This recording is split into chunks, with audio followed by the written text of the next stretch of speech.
에베소서 5장 18절에서 21절까지 잠시 나누겠습니다. 여러분이 설교를 들은 본문이지만 다시 한번 하나님 말씀을 겸비하게 대면할 때 에베소서 5장 18절에서 21절까지 315페이지입니다. 찾으셨으면 우리 한 목소리로 읽겠습니다. 5장 18절에서 21절. 술 취하지 말라. 시작. 술 취하지 말라. 이는 방탕한 것이니 오직 성령으로 충만함을 받으라. 시와 찬송과 신령한 노래들로 서로 화답하며 너희의 마음으로 주께 노래하며 찬송하며 범사에 우리 주 예수 그리스도의 이름으로 항상 아버지 하나님께 감사하며 그리스도를 경외함으로 피차 복종하라. 아멘. 오늘 말씀의 제목은 짧게 말씀을 나눌 때 찬양이 넘쳐나게 하라. 한번 따라합니다. 찬양이 넘쳐나게 하라. 자, 에베소서 5장의 이 본문 말씀은 마지막 때를 위한 권면입니다. 마지막 때를 살아가는 모든 성도에게 사도 바울이 삶의 근본 지침을 주고 있습니다. 어떻게 살아야 하는가? 바울은 악한 때라고 마지막 때를 규정합니다. 마지막 때는 선한 때가 아니라 악한 때다. 즉 악의 세력이 판을 치는 그런 어둠의 때다. 그때 세월을 아끼고 부디 지혜로운 자가 되어라. 성경은 지식을 강조하는 게 아니라 지혜를 강조합니다. 세월을 아끼는 게 지혜고 주의 뜻이 무엇인지 이해해라. 그게 지혜다라고 바울이 말합니다. 한번 따라합니다. 세월을 아끼자. 주의 뜻을 이해하자. 아멘. 그렇게 주의 뜻을 이해하려면 영적으로 항상 깨어 있어야 됩니다. 잠을 자면 주의 뜻을 모릅니다. 깨어 있어야 주의 뜻을 이해하는데 영적으로 깨어 있는 게 뭐냐? 바울은 그게 세상의 술, 이 세상의 풍조에 취해서 넓은 길로 함께 쓸려내라는 게 아니라 오직 성령으로 충만함을 받는 것이다 라고 말합니다. 한번 따라합니다. 술 취하지 말자. 성령 충만 받자. 아멘. 그러니까 술에 취하거나 성령에 취하거나 둘 중에 하나인 거예요. 술에 취해서 세상적으로 끌려가거나 성령 충만하여 주의 길을 가거나.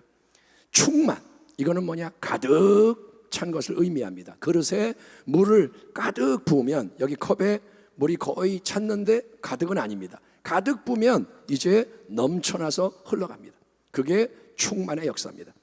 우리 예수님은 그분을 믿는 자에게는 그 배에서 깊은 곳에서 우리가 의식하지 못하는 곳에서 생수의 강이 흘러나지라. 성령께서 생수의 강물이 되셔서 속에서부터 넘쳐 흐르는 새 생명의 역사를 체험하게 될 거다 약속하셨고, 그 약속이 오순절 성령 강림을 통해 이 땅에 이루어짐으로써 우리는 이제 하나님 은혜의 충만함, 풍성함을 예수 그리스도 안에서 성령의 도우심으로 체험할 수 있는 특별한 시대의 끝자락에 살고 있는 거예요.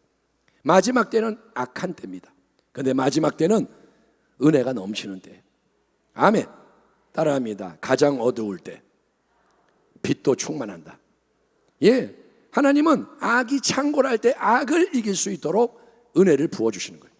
예, 그러므로 성령 충만을 원하고 성령 충만을 사모하고 계속해서 더욱 구하고 성령으로 열매를 충만한 열매를 맺는 우리 복된 주의 백성 되기를 축원합니다.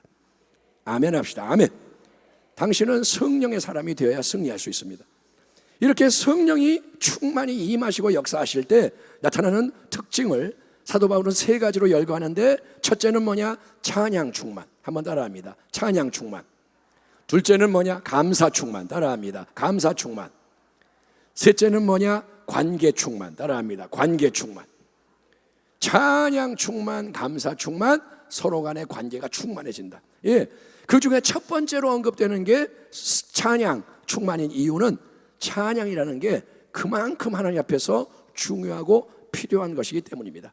시와 찬송과 신령한 노래들로 서로 화답하며 너희의 마음으로 주께 노래하며 찬송하며. 시와 찬송과 신령한 노래들, 찬양에는 세부적으로 여러 형태의 노래와 곡이 있지만 찬양이 특별한 점, 찬양은 뭐냐면 나를 위한 노래가 아니라 하나님을 높이는 음악인 거예요. 찬양은 하나님을 높이는 음악입니다. 세상의 음악은 인간이 자기를 위해서, 서로를 위해서 만들고 즐기는 거예요. 텔레비에 수많은 노래가 나오잖아요. 방송에 다 뭐냐? 사람이 자기를 위해 만들고 서로를 위해 부르는 거예요. 슬픈 곡도 부르고, 감정이 우울하니까 슬픈 곡, 멜랑콜리한 곡 듣고 좋아하고, 또 기쁜 곡도 부르고, 내 감정, 내 만족, 내 필요를 위한 겁니다. 다 자기를 위한 거예요. 하지만 찬양은 주님을 위해서 음악이 드려지는 거예요. 주님께 음악이 드려지는 거예요. 그리고 그 음악 속에는 결국 내 자신이 하나님께 드려지는 겁니다. 이게 중요한 거예요. 찬양은 음악만 드리는 게 아니에요. 성가대가 찬양할 때 목소리만 드리는 게 아니에요. 자기를 드리는 거예요. 저는 제일 싫은 게 뭐냐? 음악가라고 와가지고 자기를 뽐내고 가는 게 제일 싫어요. 그거는 찬양 아닙니다. 자랑질입니다. 그거는 안 하는 게 낫습니다. 찬양은 음악을 하나님께 드리면서 자기를 드리는 겁니다. 그래서 찬양의 제사라는 표현이 성경에서 나오는 겁니다. 찬양은 제사입니다. 황소를 드림과 같이 하나님께 음악을 드리며 자기를 드리는 거예요. 우리가 찬양하는 이유, 찬양의 중심에 자리 잡고 있는 것은 하나님의 크고 놀라우신 은혜인 줄 믿습니다. 찬양은 은혜를 높이는 거예요. 하나님이 과거에 베풀어 주신 수많은 은혜, 하나님이 지금도 계속 내려주시고 있는 현재의 은혜, 또 장래를 위해 예비해 놓으신 더 크고 놀라운 은혜, 개인의 삶에서 내가 받는 은혜, 우리 가정이 받는 은혜, 교회에 임하는 은혜, 이 나라 민족 살게 하시는 은혜, 공동체가 받는 은혜, 받은 복을 세어봐라. 이 찬양의 가사처럼 우리가 여러분 정말 정신을 차리고 마음을 제대로 먹고 하나님의 은혜라는 보물을 찾기 시작하면 그 은혜는 정말 말로 다 표현할 수가 없는 한량없는 은혜라. 이게 성경의 진리인 거예요. 한량없는 은혜. 은혜를 보기 시작하면 모든 게 은혜인 거예요. 근데 우리가 말로는 모든 것이 은혜 좋아하지만, 이 찬양 멋있다. 근데 삶에서는 그 은혜를 몰라요. 여러분, 특별히 우리가 깊이 묵상해야 할 영원한 은혜의 근원은 예수 그리스도의 십자가 대속의 은혜인 것입니다. 하나님 당신을 사랑하십니다. 아멘. 어떻게 아나요? 십자가를 보면 돼. 십자가에 팔이 열려 있어요. 어서 와라. 주님이 양팔을 벌리고 죽으셨어요. 수고하고 무거운 짐진 자들아 내게로 오라. 네 꼬라지가 어떻든 상관없다. 와라. 나는 너를 품겠다. 주님이 우리가 죄인이고 원수일 때 죽으신 것이 십자가이기 때문에 내 모습 그대로 언제든지 나갈 수 있다는 거예요. 따라합니다. 애초부터 원수를 사랑하셨다. 내가 원수인데 사랑하신 거예요. 그러니까 여러분, 내가 뭐 좀 잘하면 하나님이 나 이뻐하고 내가 좀 못하면 미워하고, 그거는 마귀가 주는 생각이에요. 그거는 하나님의 생각이 아닙니다. 십자가는 지옥에 떨어지기 직전에 있는 사람을 구원해 주는 게 십자가예요. 언제든지 주님은 우리를 사랑하십니다. 그래서 찬양이 여러분 제대로 열려만 치면, 우리가 그냥 찬양하는 척하고 끝나는 게 아니라 진짜 찬양의 길에 들어서게 되면 은혜가 영원하기 때문에 찬양이 끝없이 울려 퍼지게 되는 겁니다. 아멘. 펌프질을 내가 하는 건 힘들지만 이게 딱 걸려서 물이 막 나오면 쉬운 것처럼 찬양이 궤도에 올라가면 끝이 없는 거예요. 그러면 찬양이 안 끝나면 좋겠다 그래야 돼요. 찬양의 진정한 맛을 보게 되면 찬양 제발 안 끝났으면 좋겠다, 이러고 계속 가면 좋겠다. 여러분, 그렇게 되기 바랍니다. 찬양 같은 곡 3번 부르면 아우 짜증나. 당신은 찬양하는 자가 아닌 겁니다. 사도 바울은 성령 충만한 성도들이 시와 찬송과 신령한 노래들로 서로 화답하라 이렇게 명합니다. 앞에서 아까 우리가 주님의 한 것처럼 화답하는 거예요. 찬양은 나 혼자 불러도 은혜가 되지만 진짜 찬양이 넘쳐나려면 서로가 찬양으로 화답하면서 찬양의 상승작용, 폭발이 일어나게 해야 되는 거예요. 성령이 역사하실 때 내 안에 있는 찬양과 누구 안에 있는 찬양이 같이 흘러나와 연합이 되는 거예요. 아멘. 하나님의 영이 움직이시는 거예요. 찬양 가운데 역사하는 거예요. 찬양하며 하나님과 교제를 하고 찬양하며 서로가 교제를 하는 겁니다. 아멘. 그게 뭐냐? 하나님의 나라가 임하는 거예요. 하나님의 은혜를 높이는 가운데 하나가 되는 게 하나님의 나라. 그래서 하나님의 영광 안에서 연합이 되며 시온의 대로가 열리는 자리가 찬양의 자리인 겁니다. 여러분, 진정으로 찬양할 때는 우리 삶에서 모든 어둠의 속박이 풀어지게 되는 걸 믿으시기 바랍니다. 아멘. 크게 합시다. 아멘. 아멘. 찬양의 역사 속에 어둠이 떠나가는 거예요. 다윗이 사울왕 앞에서 수금을 연주할 때 악신이 떠나갑니다. 사울을 괴롭히는 악령이 떠나가요. 다윗의 기름 부음 받은 자의 찬양 소리 앞에 어둠의 영이 떠나가는 거예요. 예, 여호사밧의 군대가 힘이 없지만 대적과 싸울 때 찬양하며 나아가니까 하나님이 승리를 주시는 거예요.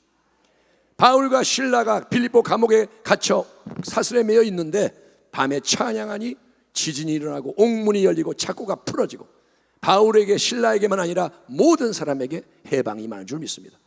구원의 문이 열리고 간수가 회개하게 되고, 예, 하나님이 움직이시는 거예요. 그래서 찬양은 우리 신앙의 특권이며 사명입니다. 찬양은 하늘의 기쁨이요 능력이요 승리입니다. 교회가 찬양할 때, 진짜로 찬양할 때 지옥이 무너지는 줄 믿습니다. 여러분, 찬양 우습게 보지 마세요. 정말 우리가 하나님께 집중하며 찬양할 때 영적 파장이 막 일어나는 거예요. 귀신들이 비상이 걸리는 거예요. 아멘. 이거를 계속해서 하기만 하면 승리하는 거예요. 그런데 우리가 마음이 그렇게 안 가는 거예요. 조금 하고 그만해야지, 딴 일 해야지. 여러분, 오늘 작심하고 오늘 하나님이 저에게 찬양에 집중 좀 해라. 찬양 너희가 많이 하지만 그걸로 족하지 마라.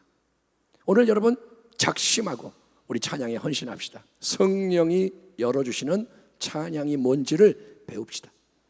사람이 인도하니까 따라가는 찬양 말고 세상과 나는 간 곳 없고 성령이 열어주는 찬양, 함께 찬양의 제사를 드리며 여러분 지성소로 나아갑시다. 아멘. 하나님 앞으로 나가는 거예요. 아버지 앞으로. 아멘. 그리고 삶에서도 찬양이 멈추지 않게 하십시오. 혼자 있을 때도 입에서 찬양이 나오고 마음에 찬양이 있고 자다가 깼더니 찬양이 울려 퍼지고, 여러분 성령으로 충만해야 승리할 수 있고, 성령 충만의 첫 번째 특징은 찬양 충만. 늘 성령 충만, 늘 찬양 충만, 감사 충만, 관계 충만, 승리하는 우리 온 교회와 성도님 되시기를 주의 이름으로 축원합니다.